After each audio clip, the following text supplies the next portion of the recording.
Mr. Chinedu.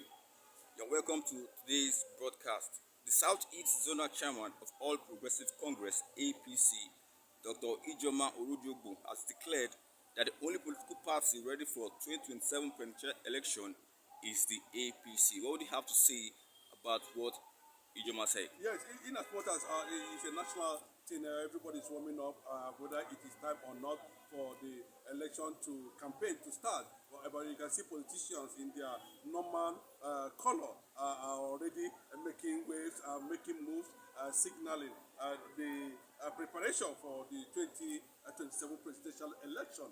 But let me understand very clearly, in as much as we have some Igbo politicians in APC, we still have some Igbo politicians in Labour Party, PDP, and other major political parties, not to talk about the adopted platform for the coalition, which is the ADC. But we must understand this very clearly. Now, right from the time APC came into the political space in Nigeria under the late Muhammadu Buhari, now we are seeing, Tinubu. Igbos has always been part of APC ab initio, just like Rochas Akorata, a former governor of Imo State as at that time, and others. But traditionally, the eastern part of the country is not an APC territory.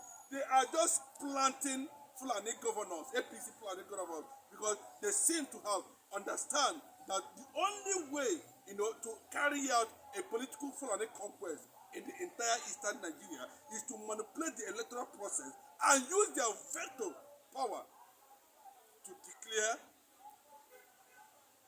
and plant a certain personality that is going to do their way. I'm just making reference, coming to what the IPOB leader, lawyer, Ejimako is trying to say about the killings in the eastern part of the country and how it came to where it is now.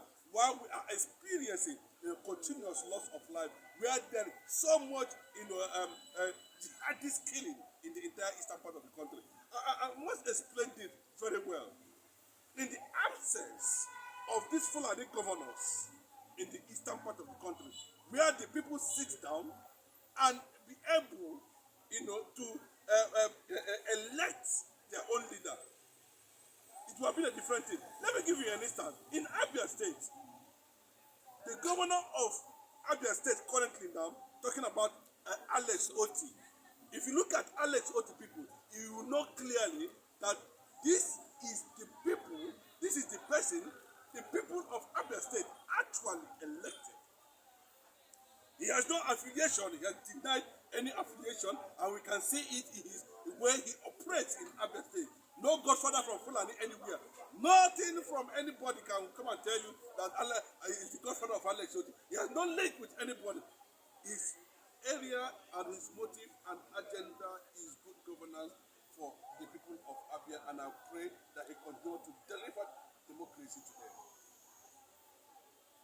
Mwefuru, Umahi, name them, what we call Uzadema, all of them, the Mba, look at, go and check, including the governor of Anambra State. There's no difference. These are people who feel that they are intellectuals in the past.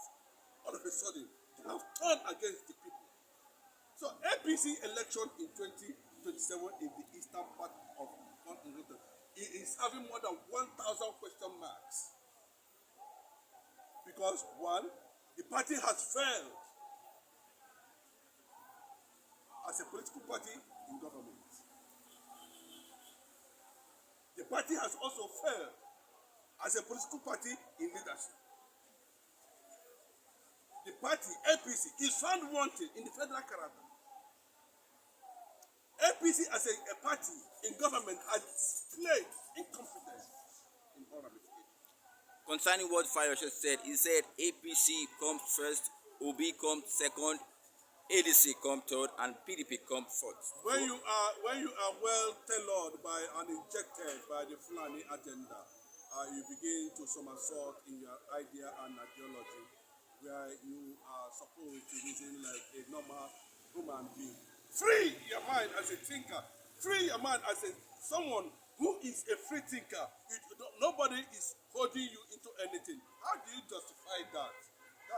Sometimes I look at Fayose, anyway, they have forgiven him how many billions of naira that he stole as governor. Okay, that one has been written up, and that's why you are seeing him somersaulting and telling that. But in the recent, was it actually a Yoruba man's turn to be at that position now? Have produced the presidents. The Igbo region have never produced presidency since 19 for over 60 years now. And Fayose is saying that it is justifiable. But that is the reason why that Nigeria must actually break up. The British system that created this unfortunate contraption expired in 2014. These are the people who were there, they conspired against Jonathan. They removed Jonathan from government. They conspired. Fayose and the rest of them, they joined the Fulanis and removed Jonathan. They are the ones that are coming to tell us now they will come first, they will come second. Posterity will define the next move that will happen before 2027. I can tell you that. Whether there's going to be election or no election, Nigeria is a divided entity by nature, not by power. And every attempt to gum it together will experience crack always. What is keeping Nigeria together now looks as if it is the crude oil coming from the Niger Delta, the so-called Niger Delta. That's what they call them. They have kept Nigeria warm, where we are having president upon president becoming petroleum minister. That does not tell you anything. Those who turn Boko Haram into repentant Boko Haram, bring them into Nigerian army, deploy them in the eastern part of the country in the Biafran land because of their jihadist tendencies and planned conquest, are the ones causing killings and insecurity in Biafran land. But unfortunately for them, they never knew that Biafra can never surrender their identity to anyone. So what would you have to say about the human rights lawyer and lead counsel for the indigenous people of Biafra, Ifeanyi Ejiofor, has called on the Indigbos to rise against killing and erosion of value in the southeast region? We have reasoned over that, you know. Yes, we have reasoned over that completely, and we are watching and documenting. The international community are involved. Several other UN agencies, including AU and ECOWAS, are aware, you know, of the economic destabilization by the Fulanis in the eastern part of the country under the APC government. You know, it is a deliberate act to destroy the economy of the render, but unfortunately, they cannot be able to break the Igbo network. It will take them 20,000 years to break Igbo network, because it is not an ordinary thing, it is purely a divine thing. So what they have done to completely now is to begin to manipulate the security in that region using the Fulani planted governors there to cause a lot of death for the Igbo people.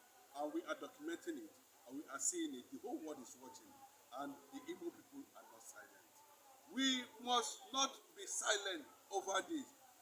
We are asking at this point in time now, it's due time for them to look at the issue on how to release Mazen Nnamdi Kanu, the IPOB leader, the man who defined the moment and identified the reality on ground. And what is the reality on ground? You know, the conquest agenda and the resistance that will follow is what is triggering the insecurity in the eastern part of the country now. Thank you. Thank you, Mr. Chinelo.